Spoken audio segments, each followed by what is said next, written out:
Hi, it's Kate from Fly One. I'm so glad you're here. We're going to be talking about using digital charts to access and understand Canadian airspace. And before we get into the nitty gritty on that, I want to talk about why you need to. And then we'll go into the how and the what is it that you're looking for. Um, you might be thinking, Kate, we have NavDrone. Why do I need to be bothering with any of these digital charts or paper charts? These Nav Canada charts in general. Why do I need to be bothering myself with learning all of this stuff? Why was it in the advanced exam? And yes, NavDrone is great. A big fan of NavDrone. It's a fantastic tool when you are accessing or assessing airspace that exists below 400 feet. And now you're thinking, but Kate, drones are stuck below 400 feet except for some exemptions. Why do we need to know this? And it's because of those exemptions. You might be able to fly You might be needed to fly above 400 feet and go through that process of getting an SOC to fly above 400 feet. You can also operate without an SOC above 400 feet when you are in close proximity, like 200 feet of a structure. You can go up to 100 feet above that structure. So that can take you well above 400 feet, which might put you into some controlled airspace that exists above there. And it would be really good to have that information before you put your drone up there. And then also, there's kind of a buried regulation. I think it's 901.7, either 7.1 or 7.5, that is going to allow advanced pilots to operate as high as ATC approves them to when you're in controlled airspace. So you do have a few pretty realistic scenarios where your drone could end up being operated above 400 feet with intention. There are also a couple of scenarios where the drone might be operating above 400 feet and it wasn't your plan. So it's really good to have that situational awareness of understanding what airspace exists, not only next door to you, but also above as well. So we'll look at how to go about accessing that information, and that's through using the Nav Canada charts. I do have paper copies that I keep handy because I like having the paper legend along with me, though I will put some screenshots up so that you can capture those as well. So that you have a copy of a legend.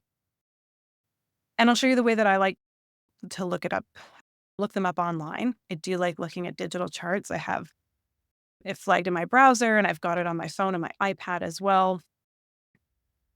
And I'll tell you why I end up liking this one as we go through things.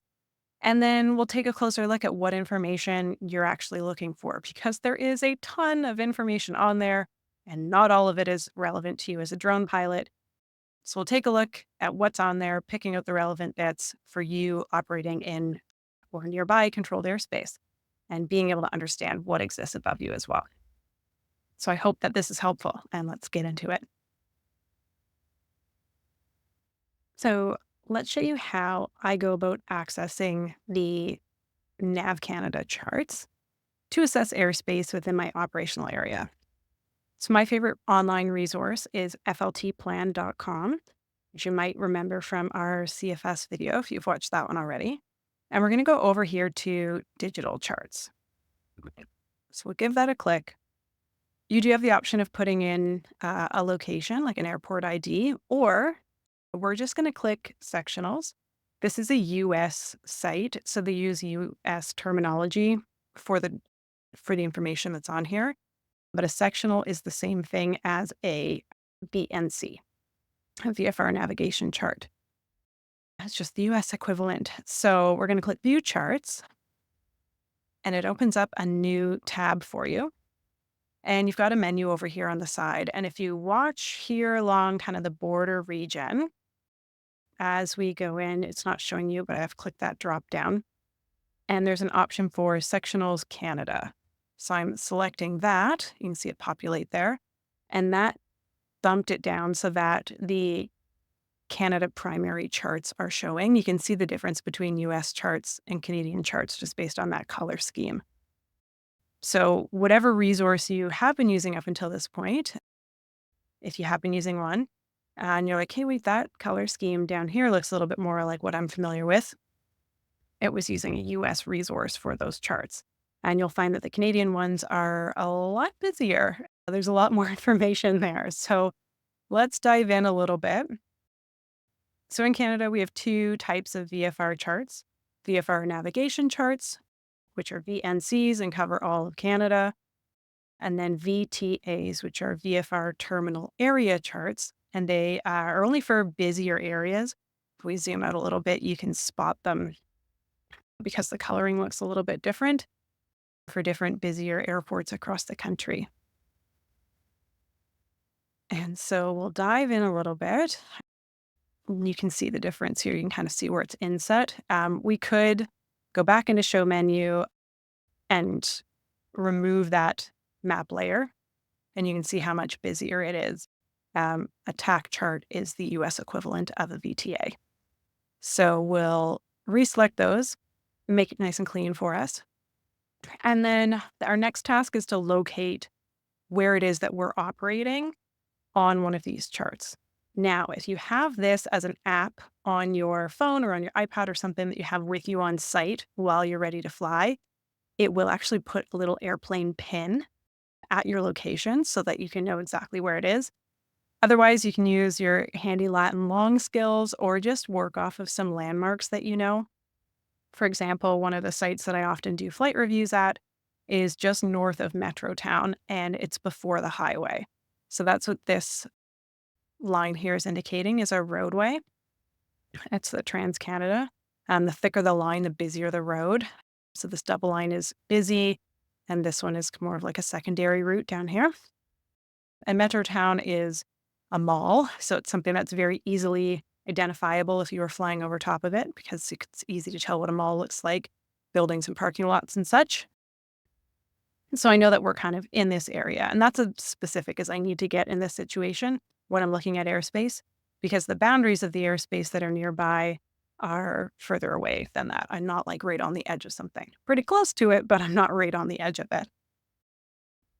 And when you're looking at symbols like this, it is really handy to always have a copy of paper charts available, or the Canada Flight Supplement, like a paper copy of that. This food. It's okay if they are expired, because the legend on here doesn't change all that frequently. So you can use the indications that are on here on this paper chart to identify some of the things you're seeing on here. I will include this as a resource so that you're able to access and view those images. I'll put them up later on in this video. But those are going to be helpful for you to identify what you're seeing on the map if you can't quite remember and you think it might be relevant. I'm just going to focus on a couple of the things that are on here today that I'm really looking for as a drone pilot, using charts that are not made for drone pilots to understand airspace in my area of operation. So within here, I'm looking for the bounds of the airspace that I'm in. And there's a few different ways that airspace boundaries are depicted on here. One of them is going to be with these kind of, I think they're supposed to be purple shaded lines. They look kind of gray on here. And also these shapes. So this kind of like square bracket, kind of eye shape here. This indicates the border of a Class C or Class D airspace that touches the ground. So here you can see it's a control zone, Class C. And then this also indicates a border of airspace. What does it exactly say on here? Airspace boundary, that'll do it. So knowing that this is the area that I'm operating in, I want to understand what's going on in the airspace kind of immediately around me, which I can usually determine using NavDrone when looking at the airspace that I intend to operate in. But I also want to understand that in a holistic way and know what airspace exists above me. Because as you can see kind of hanging out on the edge of this image, YVR is right there. And so this is a very busy airspace, and the border of it is right next to my operational area. So it's great to know that YVR is X distance away, but that border is right there. So if I have a flyaway at this location, I'm minutes, maybe even that, not even that, from entering controlled airspace for an international airport. So it's good to be aware of that. And because of that, we know airplanes are descending into there. There's likely airspace that exists above for those same aircraft. And so within one of these kind of shaded areas, you're looking for these airspace stacks that we're seeing right here. So within this area, it starts, you can read it top to bottom or bottom to top. It starts at the higher elevations here and then down to the lower ones here. So it says above 1,200 feet, all the altitudes on here are going to be rounded to the nearest hundred. And then they drop the two zeros because it's always going to be two zeros.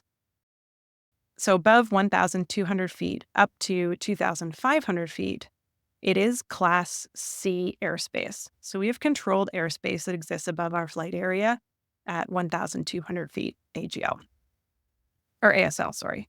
And so that is really important to know because if we have a vertical flyaway, that's really not giving us a whole lot of time before we're into controlled airspace. And in that situation, it's really important to know who we should contact in that event.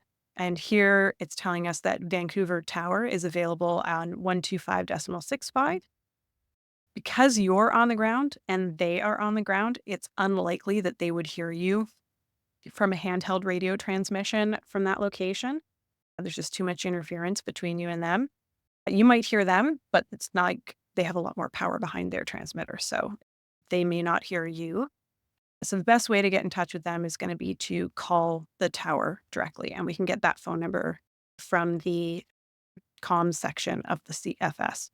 So you can see how these skills are like intertwined at this point, right? Above that, above 2,500 feet, all the way up to 12,500 feet, we're in Vancouver terminal airspace. There's a different frequency. So whereas these Vancouver Tower folks are sitting in the tower that is at the airport, these Vancouver terminal folks are still Nav Canada employees, but they are working down here in Surrey out of an office that's like just screens, and they're managing a huge chunk of airspace at that higher elevation, managing all the airplanes that are flying in and out of these airports. So that is the stack of airspace I'm looking for, and that's going to help inform who I'm to contact in the event of an emergency. If we are looking for, you might have to kind of zoom around a little bit within these boundaries to see additional stacks of airspace like this. And some of them are telling you it's from surface to 800 feet. So there's Class D out here. So anytime that you have airspace that's touching the ground, you're going to get indication of that in the NavDrone app or browser because that's drone airspace, right? 400 feet and below is that like segregated drone airspace, although we have lots of other air traffic through there as well. But as we talked about, there are lots of reasons why you could legally be up above 400 feet as a drone pilot. And that is partially why it's important to understand how to access airspace information on here and get that kind of holistic view of what's above you as well. But also in case of an emergency on a regular operation where you're going to be fully intending to stay below 400 feet, it's still a very smart idea to have that situational awareness of your operation and understanding what airspace exists above you and who to contact if you accidentally encounter it. Some of the other icons that are on here that could be useful bits of information. I mentioned these VFR call-up points. So that's what this metro town was.